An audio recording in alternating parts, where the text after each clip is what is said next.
Evaluation question 3. What have you learned from your audience feedback?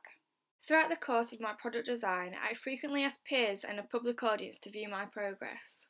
From the audience feedback, I've been able to successfully change elements of my design that have not been viewed to be as strong as other parts throughout the construction process. I found that feedback is important when creating a media text, as I was able to get advice to make changes to encourage the overall product to look more professional. If I was to conduct audience research again in the future, I would include more questions in the questionnaire to enable me to get a better understanding of what the audience requires or suggests to make an overall professional product.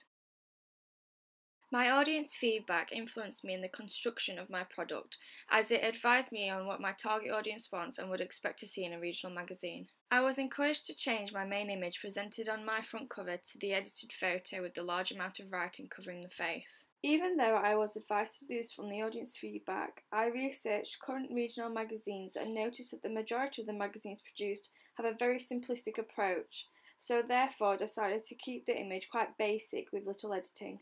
The audience research I conducted mainly consisted of getting opinions from the class by showcasing my work in front of them. The disadvantage of this technique is my audience feedback was not able to tell me what they would like to change or would improve about the product.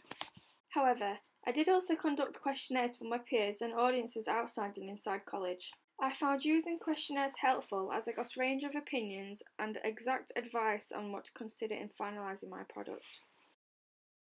As part of my audience feedback, I also asked teachers in the media department via email what their opinion was on the edited and non-edited images, one of which suggested that if I was going to go for a very busy design with the text placed on the image, it would have to embed a meaning. An example of this would be if my model was the writer or editor of the magazine. The response here made me change the idea of having text over the image, as I think it could be perceived as interesting yet could initially entail no meaning. Throughout the course of the production, I have constantly asked for audience feedback. I was then able to present my audience feedback into charts, graphs, diagrams, and so on. This was easier as I was able to see my audience suggestions clearly.